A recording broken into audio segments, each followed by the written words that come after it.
Pues vamos a considerar la palabra de Dios, que siempre es fundamental en nuestra vida. La palabra es fundamental para todo creyente. Vamos a ir a la palabra en el libro de Números, el Pentateuco, en el libro de Números en la Biblia, el cuarto libro del Pentateuco, el cuarto libro de la Biblia.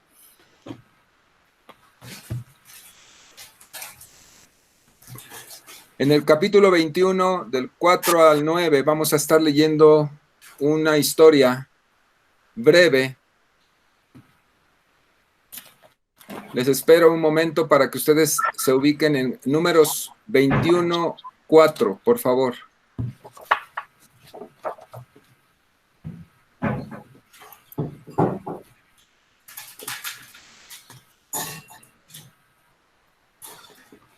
Muy bien.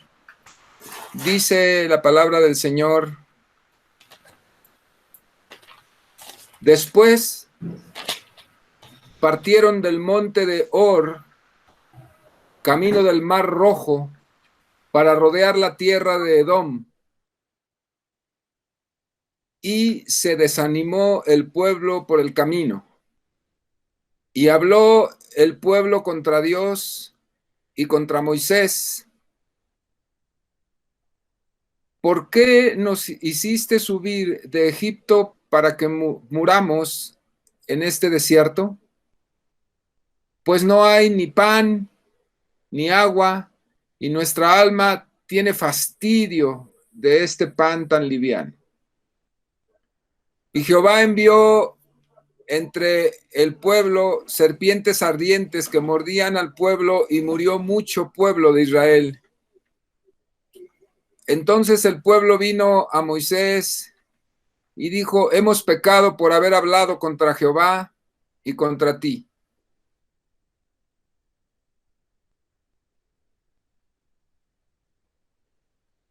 Ruego a Jehová que quite de nosotros estas serpientes.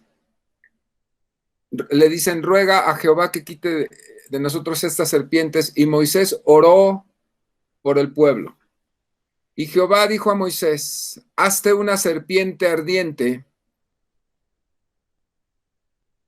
y ponla sobre un asta, y cualquiera que fuere mordido y mirare a ella, vivirá. Y Moisés hizo una serpiente de bronce y la puso sobre un asta, y cuando alguna serpiente mordía a alguno, miraba a la serpiente de bronce y vivía. Vamos a orar. Señor, te damos gracias otra vez por tu palabra. No cabe duda que desde el principio pensaste en nosotros, en un plan eterno. Y toda la escritura apunta, Señor, hacia el precioso, hacia el maravilloso Cristo que entregó su vida por nosotros. Siempre pensando, Señor, en tu creación y particularmente en aquellos que amas, los seres humanos. Gracias, Padre, en el nombre de Jesús. Ayúdanos por tu Espíritu Santo. Amén.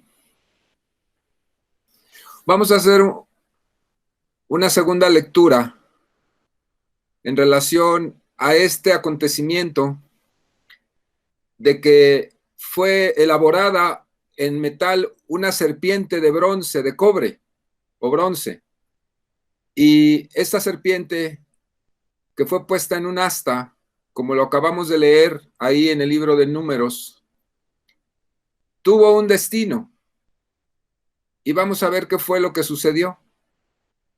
En la segunda de Reyes 18, por favor, vamos allá, segunda de Reyes 18, segundo libro de Reyes 18, en los versículos del 1 al 4, vamos a ver qué fue lo que sucedió con esta serpiente que se hizo en el desierto por órdenes de Dios y por órdenes de Moisés, y fue levantada en un asta. 5 siglos y medio después, según los historiadores, 563 años después, para que usted dimensione el tiempo, es lo que hay desde la conquista de México o del descubrimiento de América a la fecha. Más o menos es el tiempo que transcurrió entre el momento en que la serpiente fue levantada en el desierto y este otro momento que vamos a leer en la Segunda de Reyes, en el capítulo 18:1. Dice: en el tercer año de Oseas, hijo de Ela, rey de Israel, comenzó a reinar Ezequías, hijo de Acaz, rey de Judá.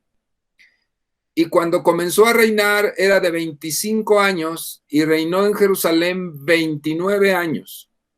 El nombre de su madre fue Abi, hija de Zacarías. Hizo lo recto ante los ojos de Jehová conforme a todas las cosas que había hecho David su padre. Él quitó los lugares altos y quebró las imágenes y cortó los símbolos de acera e hizo pedazos la serpiente de bronce que había hecho Moisés, porque hasta entonces le quemaban incienso los hijos de Israel y la llamó Neustán. En Jehová Dios de Israel puso su esperanza. Ni después ni antes de él hubo otro como él, refiriéndose a Ezequías, entre todos los reyes de Judá, porque siguió a Jehová y no se apartó de él, sino que guardó los mandamientos que Jehová prescribió a Moisés. Este interesante y curioso acontecimiento histórico de la vida del pueblo de Israel siempre me ha llamado la atención de una manera muy particular, porque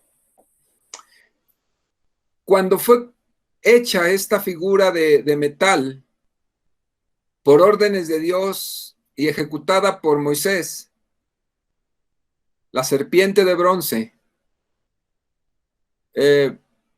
había el ambiente y el contexto en el que en que tuvo lugar este hecho, era un ambiente de caos y de crisis muy difícil, muy difícil. En todas las épocas, en todas las eras de los pueblos y de la humanidad ha habido tiempos difíciles. Hoy, por ejemplo, estamos viviendo tiempos muy difíciles, más difíciles para otros que para algunos, ¿verdad? Pero en general la humanidad está viviendo tiempos de crisis y de caos. Tratamos de disimularlo, ¿verdad? Pero en realidad estamos viviendo en un tiempo desértico, metafóricamente hablando, de mucho agotamiento y de mucha confusión. Así estaba justamente el ambiente en aquel tiempo. El pueblo de Israel había salido de Egipto por mano poderosa de Dios a través de Moisés y había recibido los mandamientos en el desierto y estaban en el proceso de constituirse formalmente como una nación a partir del momento en que Dios da una legislación. Cuando el Señor establece mandamientos que son leyes y reglas de comportamiento social y espiritual al pueblo de Israel, en ese momento se comienza a establecer una nación como tal, una nación formal, con una legislación, con reglas, con órdenes, con leyes, muy estrictas, por cierto, porque estaban viviendo en un desierto. Y además, la gente pues no era muy ilustrada. Ustedes recuerdan la historia del peregrinaje del desierto. La gente venía de ser esclava, no tenía escuela, no sabía leer, no sabía escribir. Era gente muy difícil la que salió con Moisés. Créame que cuando uno lee el Antiguo Testamento en esta parte y lee y se documenta acerca de cómo la pasó Moisés en aquella época con el pueblo, uno llega en un momento dado, respetuosamente lo digo, a compadecer a Moisés porque se sacó la rifa del tigre, como decimos coloquialmente, con esta gente.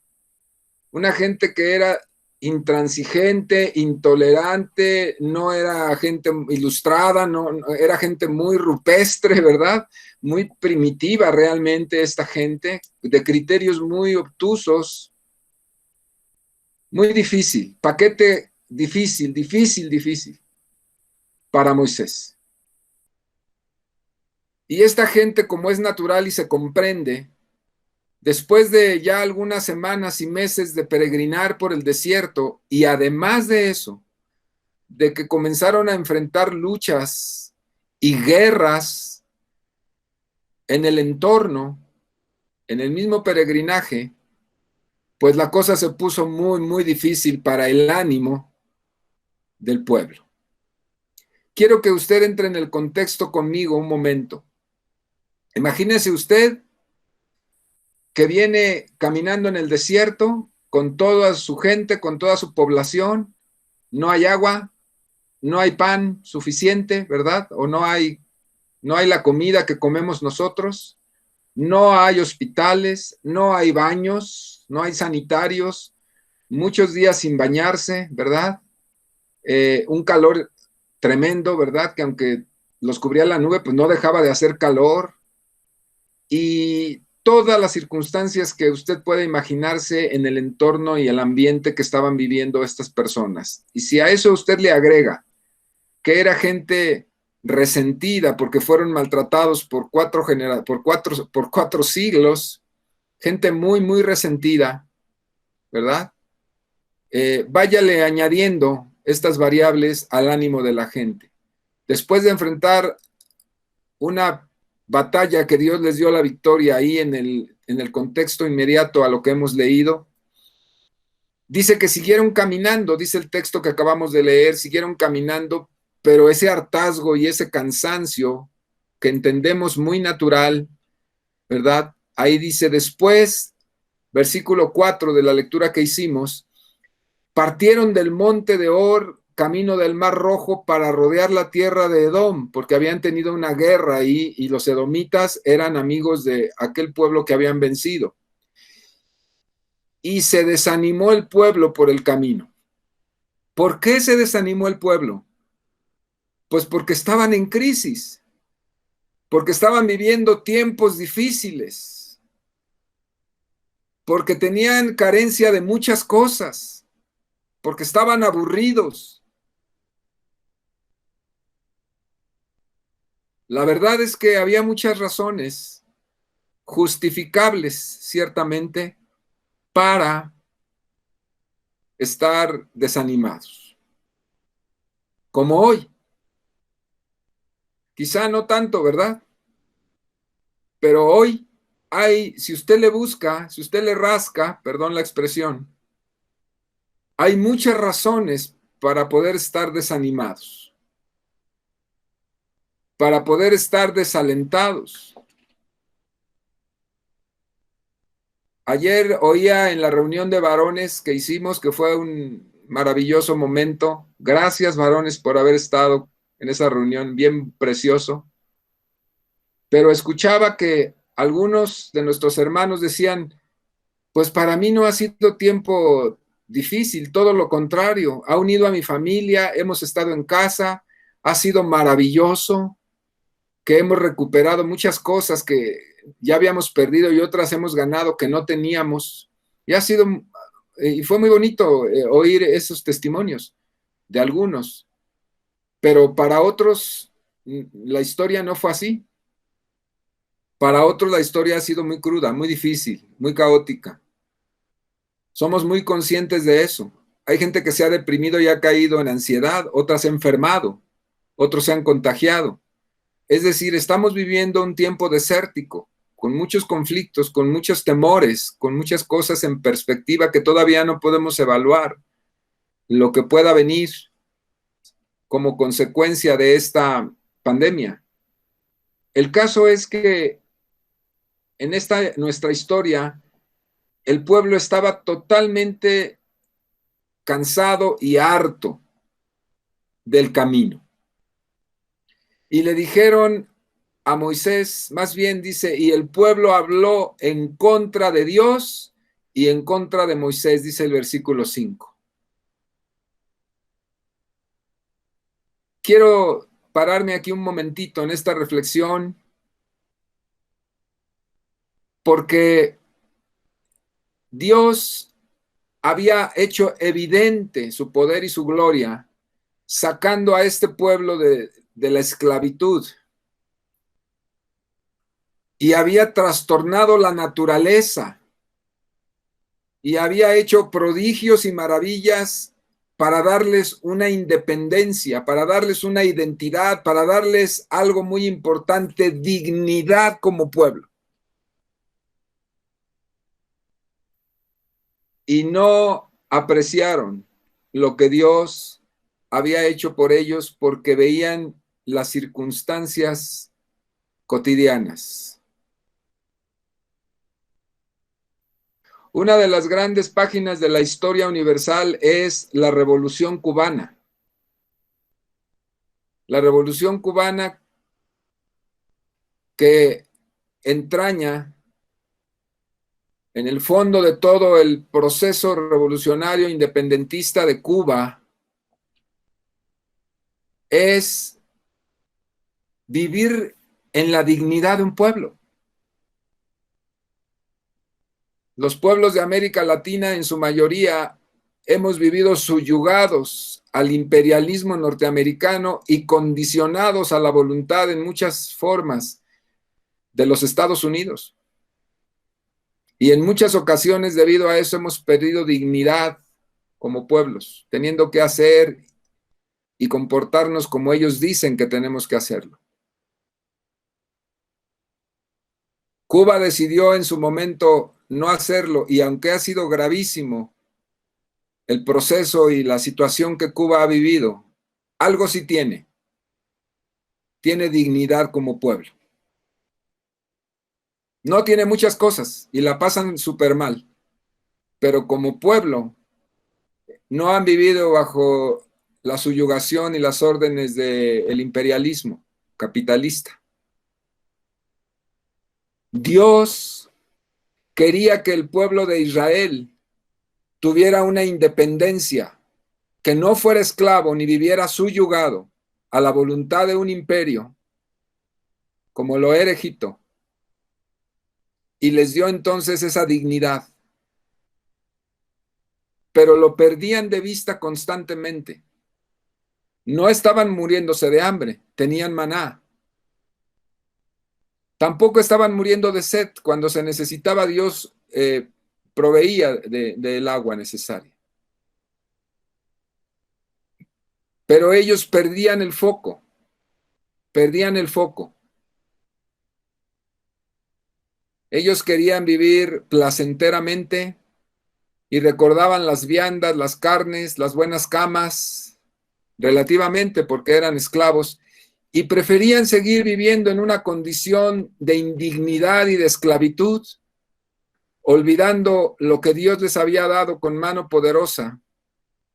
Y decían, pues será todo eso, pero nosotros queremos volver a comer carne de cerdo. Y queremos volver a estar en nuestras fogatas. No importa que nos humillen. Y entonces el cansancio y el agotamiento los hacía querer volverse, como dice el texto, como el perro vuelve a su vómito, ¿no? Querían volverse a una condición de indignidad, cuando Dios los había sacado hacia la libertad, al establecimiento de un pueblo honroso, con un Dios poderoso. Qué triste historia. Y ahí estaba, continuamente, estaban murmurando en contra de Dios y murmurando en contra de Moisés, por supuesto. Versículo 5, y habló el pueblo contra Dios y contra Moisés. En este momento acababan de ganar una guerra y se desenfocaban, volvían a olvidarlo. Dios había sido bueno con ellos y murmuraban contra Dios y murmuraban contra Moisés. esta actitud y esta acción irritó el corazón de Dios. Irritó el corazón de Dios. Fíjense lo que decía el pueblo. Le decían a Moisés, Moisés, ¿por qué nos hiciste venir de Egipto al desierto? A morirnos. Aquí no hay pan, aquí no hay internet, no llega el wifi. Aquí no hay cines, no hay agua, no hay nada. Queremos hacer cosas que antes hacíamos y pues no podemos. No le hace que éramos indignos y éramos esclavos con mentalidad de esclavos, pero nos gusta más esa forma de vivir en el desastre familiar y personal, haciendo vida sin Dios. ¿Para qué nos hiciste venir a este camino tan difícil del desierto? ¿Qué actitud? Mejor nos queremos regresar. Allá nos sentimos mejor. No nos haces falta tú, ni nos hace falta Dios. Nuestra alma está fastidiada del pan de Dios, de este pan tan liviano, dicen, del maná. El pan que Dios les daba, que los dignificaba. Estamos fastidiados de eso, no nos llena ya. El pan de Dios no nos llenan otras cosas y añoramos ir a buscarlas. Qué actitud tan difícil, tan triste. Versículo 6 dice, y Jehová envió entre el pueblo serpientes ardientes. Las serpientes ardientes son pequeñas culebras, hermanos, que viven en el desierto en extremas temperaturas. Esas son las serpientes que son súper venenosas, mortales. Una mordedura de una de esas serpientes mata a un caballo, mata a un camello. Y dice que el Señor envió a ellos serpientes ardientes. Y uno se pregunta, porque nosotros proclamamos y predicamos un Dios amoroso y un Dios misericordioso, ¿por qué Dios reaccionó de esa manera? Por una razón muy sencilla. La Biblia también dice que Dios resiste al soberbio y da gracia al humilde. Esa palabra es muy interesante. Resistir no es tolerar, es pelear contra. Y en el corazón de estas personas, en esa rebeldía de ellos, manifiesta por murmuración, había soberbia, había rebelión. Y Dios actúa en contra de ellos por esa razón. Dios peleó en contra de ellos. Y comienzan entonces ellos a ser mordidos por las serpientes. Y dice que comenzó a morir la gente. Y fíjese el texto, hay que ser justos con el texto. Dice, y murió mucho pueblo de Israel. No lo oculta. No dice, se murieron y ya pasamos a otra cosa para que no sientan que Dios es malo. No, aquí dice, y murió mucho pueblo de Israel, es decir, de la gente que iba con él, que era muchísima, de esa murió un muy buen porcentaje de ese pueblo, a causa de la murmuración. Y le voy a decir algo que yo entreveo en esta historia. A Dios no lo podemos extorsionar. A Dios no lo podemos ni engañar, ni tampoco presionar para que haga las cosas como nosotros queremos que sean. Yo le decía una vez a un hermano muy querido, le decía, mi querido hermano, no hay vida cristiana a la medida. No es como un sastre, ¿verdad?, que te hace un traje a la medida. La vida cristiana tiene una medida y nosotros tenemos que ajustarnos a ella, no ella a nosotros. No es como nosotros la queramos acomodar para que nos guste más. La vida cristiana es como es y exige lo que exige y bendice como bendice, pero es en su propia medida y yo tengo que ajustarme a esa medida, que es la medida de Dios para mí, porque además es lo mejor. Y este pueblo de Israel quería una libertad a su medida, quería una vida inmediata, rápido, que se cumpla lo que yo deseo. Llévame, si me vas a sacar, sácame y llévame a un lugar confortable donde pueda yo estar tranquilo, donde no haya problemas, donde porque este desierto me tiene tan cansado. No es así. Era a la medida de Dios, a la manera de Dios y bajo el proceso perfecto de Dios, porque Dios nos moldea a través de los desiertos. El desierto, mi hermano, es una de las oportunidades más grandes de conocer a Dios en su justicia. ¿Sabía usted eso? En su amor, en su misericordia.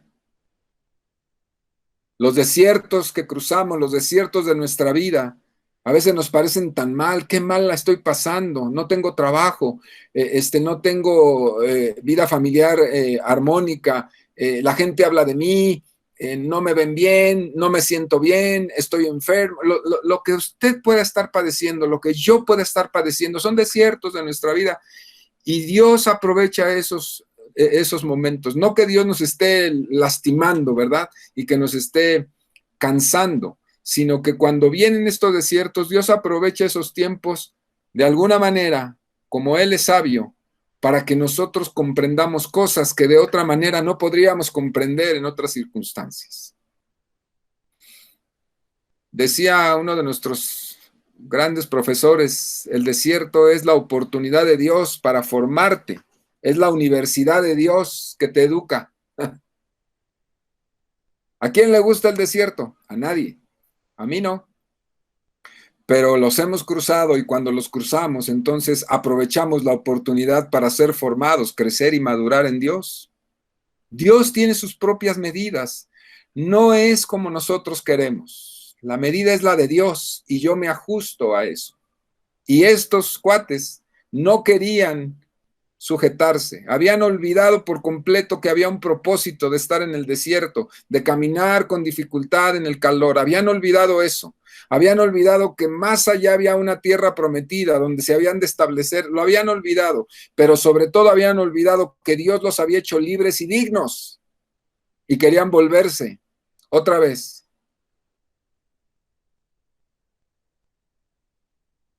Dice que murió mucho pueblo por eso. Cuando Dios hace justicia, es tremendo. Y cómo no vinieron entendiéndolo, porque lo entendieron rapidísimo, ¿no? Cuando a uno le aprieta el zapato y las cosas empiezan a poner feas y todo, siempre, dice ahí el pie de página de la Biblia, el comentarista, dice, cuando a la gente empieza a padecer, inmediatamente vuelve a Dios, regresa. Eso fue lo que hicieron. Dice versículo 7, entonces el pueblo vino a Moisés y le dijo, hemos pecado por haber hablado contra Jehová y contra ti.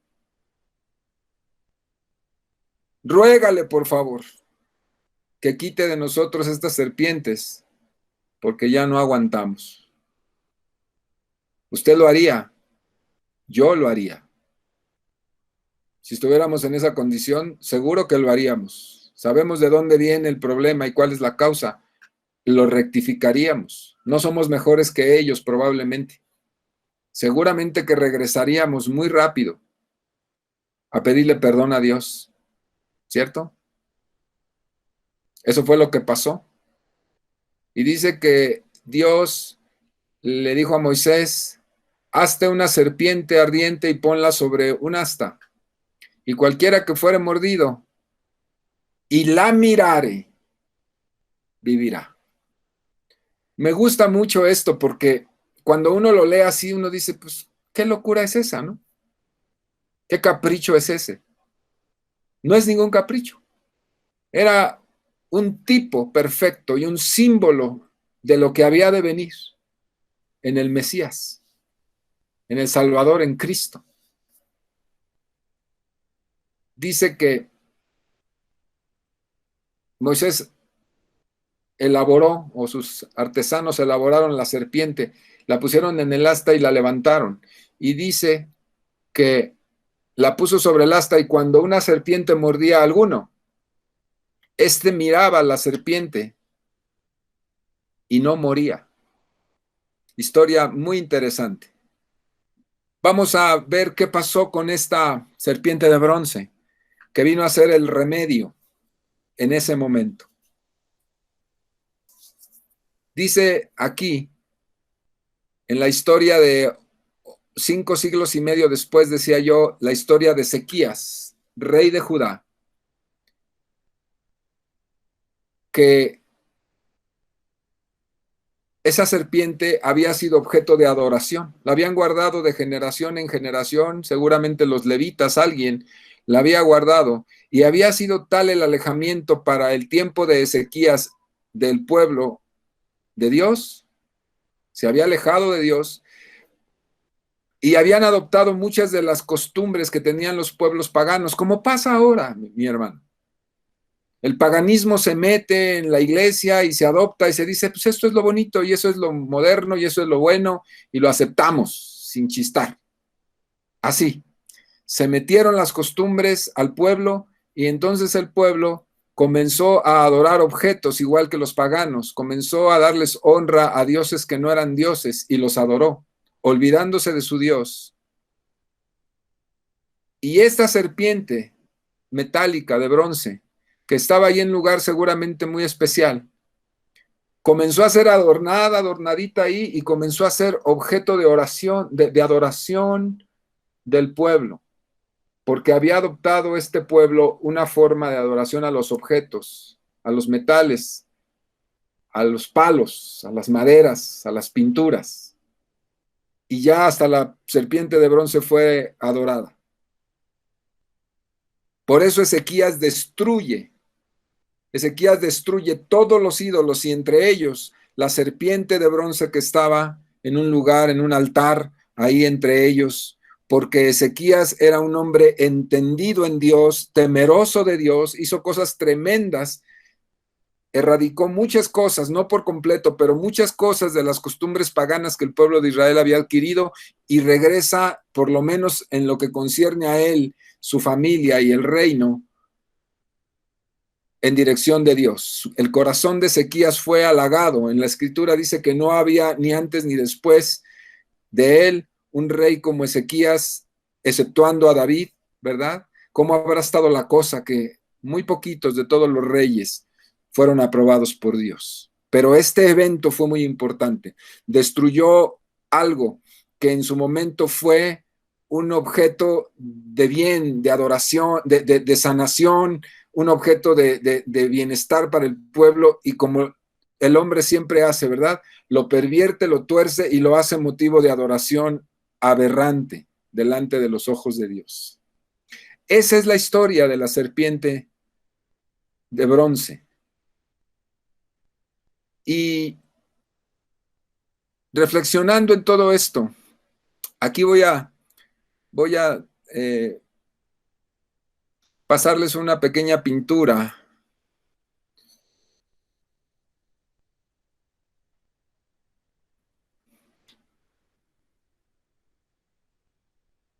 Ahorita en un momento se las paso, le voy a pedir asesoría a mis técnicos, que quiero que ustedes vean esta historia de la serpiente de metal, de la serpiente de bronce. Fue pintada por Giuseppe Leonardo, un pintor, no es Leonardo da Vinci, es un pintor español, en 1630 la pintó, esta interesante pintura que van a ver ahorita. Y aquí en esta pintura está la representación de cuando Moisés le indicaba al pueblo que la alternativa para no morir, ¿la pueden ver? ¿Sí la pueden ver, Clarita?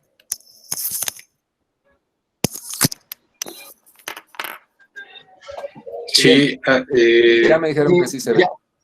Ya esta pintura en pantalla fue pintada por este hombre que les acabo de mencionar, español.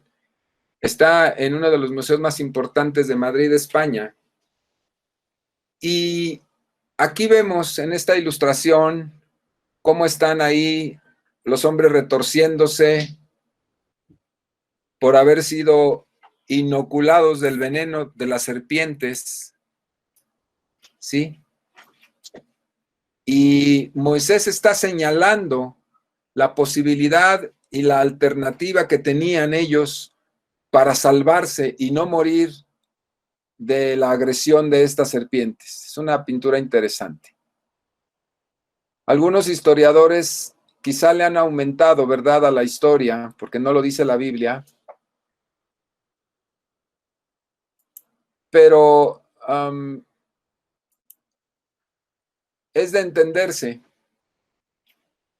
que mucha gente siguió muriendo porque rehusaron la alternativa de Dios.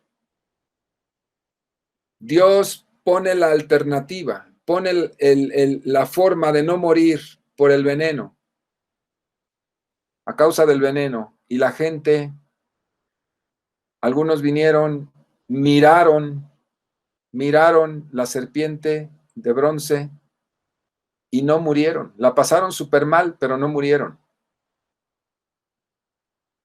Pero muchos otros, a pesar de eso, no lo hicieron y murieron. Este es un tema muy difundido desde la Edad Media en el arte. Vean esa pintura. Fue interpretada por teólogos y artistas como la prefiguración de Jesucristo expuesto en la cruz, a quien se había de mirar como Salvador, y así es. Sí hay un paralelismo entre esta historia, que es clarísimo, y la obra de Jesús en su crucifixión. Jesús está representado por la serpiente de bronce, levantada en un asta. Jesús, el Hijo de Dios, levantado en una cruz, para que todo aquel que le quiera mirar lo haga. Así como el pueblo de Israel estaba exhausto y ofende a Moisés y a Dios, hoy, hermanos, hoy, entendiendo ese paralelismo, el mundo parece estar exhausto y cansado de su propio desierto, y ofende a Dios, y ofende a la iglesia, y ofende a sus ministros. De la misma manera como lo hizo el pueblo de Israel. Ofenden a Dios, murmuran contra Dios, y murmuran contra sus ministros y contra la iglesia. La iglesia y los ministros como Moisés hoy interceden por el mundo, por la sociedad, por la mortandad, por el mal que le aqueja, del cual se queja y sufre en medio de su caos el mundo. Quiere decir que existe un remanente de seres humanos, que es la iglesia, que están intercediendo por el mundo, que está agotado y se ha rebelado contra Dios. Hay un gran paralelismo en esta historia. Dios les ofreció a los judíos en el desierto una alternativa de salvación al levantar la serpiente de bronce. De la misma manera, Dios ha ofrecido a su Hijo, que vino en carne y fue levantado en una cruz en un ambiente de caos, de desierto, de confusión universal. Así Dios ofreció a su Hijo, de la misma manera.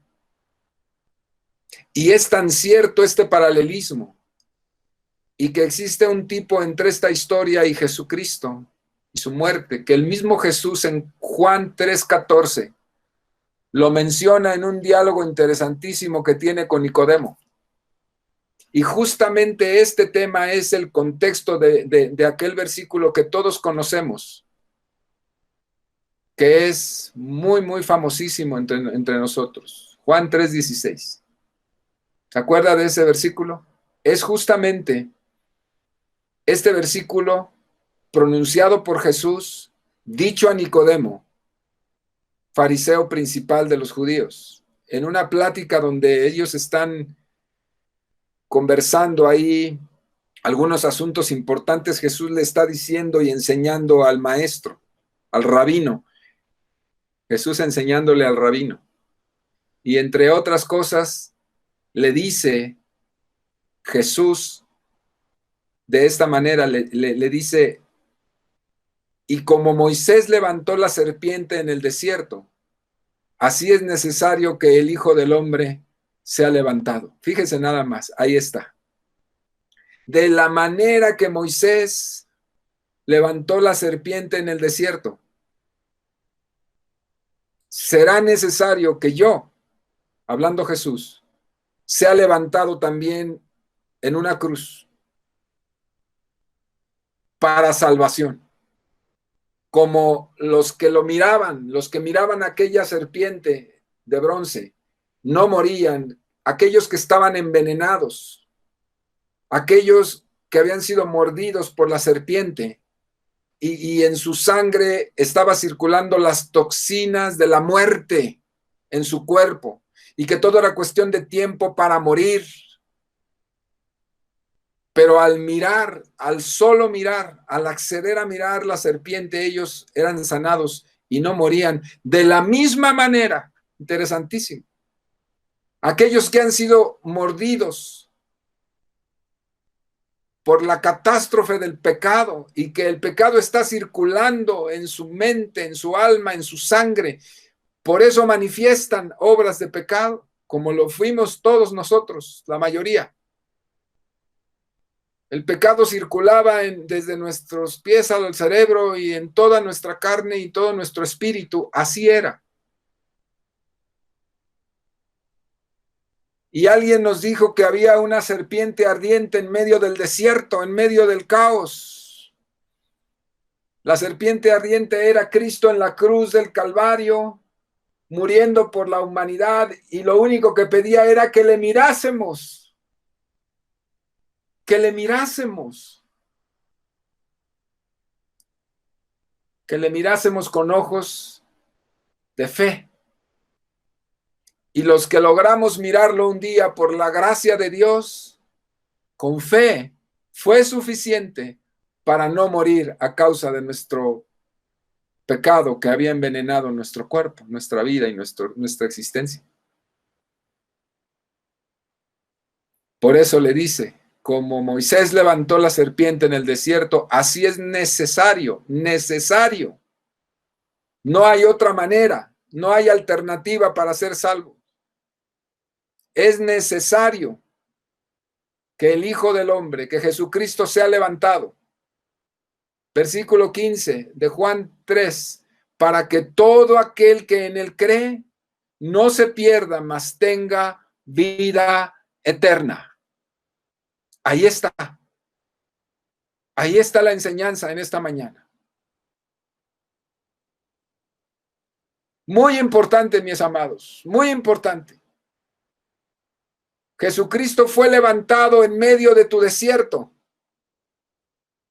Jesucristo fue levantado en medio de tu confusión, en medio de tu pecado, en medio de tu dolor. Jesucristo fue levantado. Y alguien, bendita sea la persona, que un día vino y te dijo, mira, así como Moisés en la pintura les decía, miren, y señalaba hacia la serpiente, decía, mírenla y vivirán. Así alguien vino haciendo el papel de Moisés, seguramente la iglesia, ¿verdad? Alguien de la iglesia vino y te dijo, míralo, y no morirás. De la misma manera el Señor ha hecho hoy con nosotros. Lo hizo conmigo y lo hizo con todos los que estamos aquí y lo seguirá haciendo a través de nosotros. Nosotros somos la vara y la mano de Moisés que señala y que dice, mírenlo, mírenlo, porque si lo miran con fe no morirán. Esa es nuestra tarea. Ese es nuestro deber como iglesia. Nada más, pero nada menos.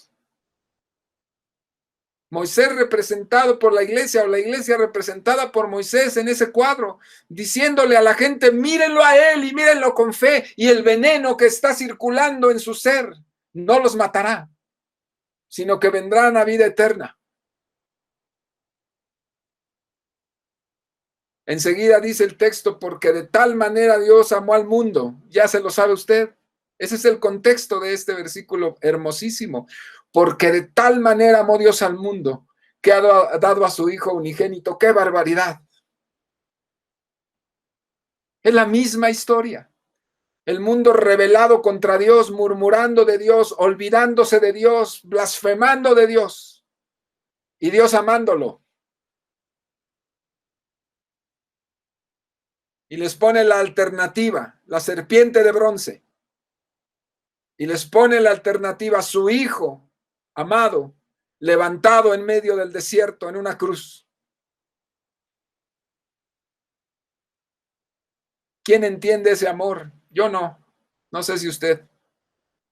De tal manera amó Dios al mundo, inmerecido, terrible, ingrato, necio, a ese mundo lo amó a tal grado que entregó a su Hijo, cosa que ni yo ni usted haríamos jamás, para que todo el que cree no se pierda, mas tenga vida eterna. Es decir, usted y yo ya no estamos perdidos. Hemos pasado de muerte a vida eterna por la gracia y el amor infinito de Dios, inmerecido. Cuando decimos por la gracia, significa inmerecido. Si lo mereciéramos, no sería gracia.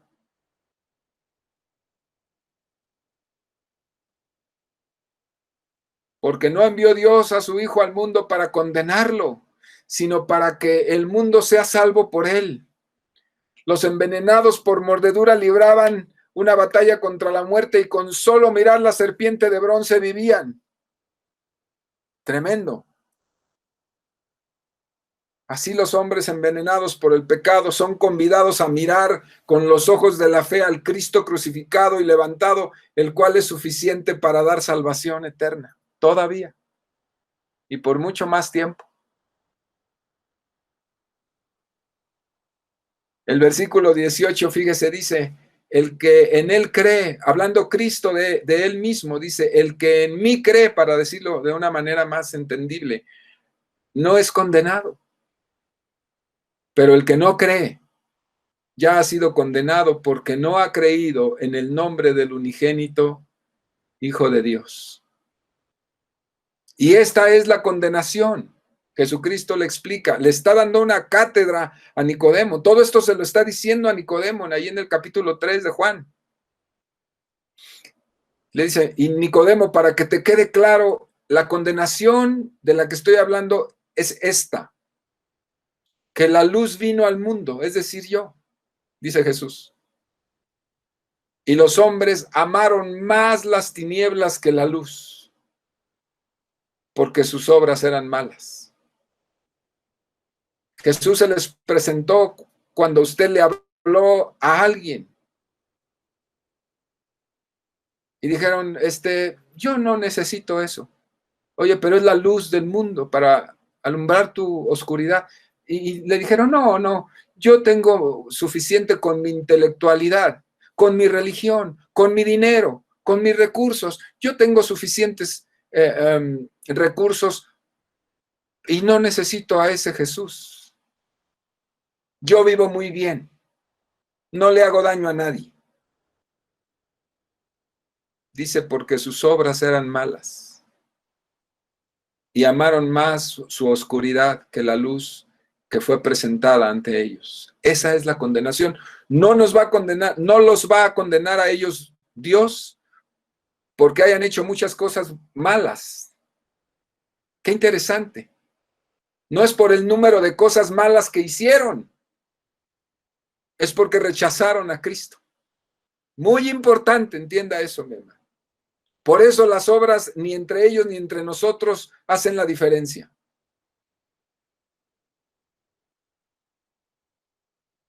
Se condenarán por haber rechazado al unigénito Hijo de Dios, habiendo estado ellos mordidos por el veneno del pecado en medio del desierto, y les dijeron, voltea y míralo con fe, y dijeron, no, yo no lo necesito, yo puedo con mis recursos, ándale pues. Murió. Porque todo aquel que hace lo malo, dice, aborrece la luz y no viene a la luz, para que sus obras no sean reprendidas. Claro. Mas el que practica la verdad viene a la luz para que sea manifiestas sus obras en Dios. ¿Está claro el mensaje, mi hermano? ¿No le da gusto saber que usted un día miró a la serpiente ardiente, que es Jesús, a la serpiente de bronce, ¿verdad? Más bien, que es Jesús, la cual Dios levantó en medio del desierto de Israel, y que esa mirada de fe hizo la diferencia. Me acuerdo de un canto viejo que así se llamaba. Una mirada de fe, una mirada de amor es la que puede salvar al pecador. Y si tú vienes a Cristo Jesús, Él te perdonará. Porque una mirada de fe es la que puede salvar al pecador. Así decía ese canto. ¿Has mirado a la cruz? Eres sano en el nombre de Jesús. Oremos. Gracias, Señor. Gracias, Señor. Porque un día glorioso, Señor, la luz vino a nosotros y no la rechazamos. Gracias porque un día precioso, tu Espíritu bendito nos alcanzó, fue misericordioso, lleno de gracia inmerecida para nosotros. Y dijiste, esta es la alternativa, no tienes que morir. No tienes que morir. Solo mírame con fe. Y por tu sola gracia, por tu misericordia, nosotros pudimos voltear a mirar la cruz, a Cristo, la ofrenda que tú mismo proveíste, Señor, para el sacrificio.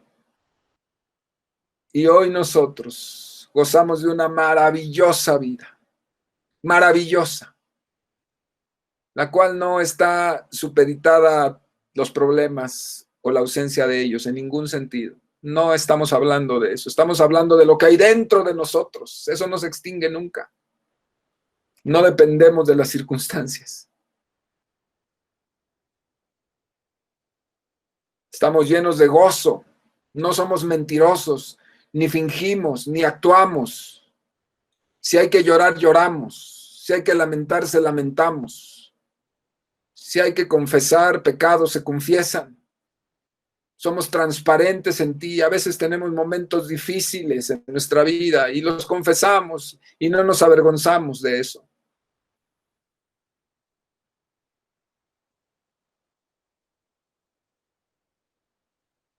Pero no se extingue el fuego y el gusto de nuestra salvación. Eso no cambia, ni nuestro amor por ti, Señor, porque tu amor tampoco se extingue por nosotros jamás.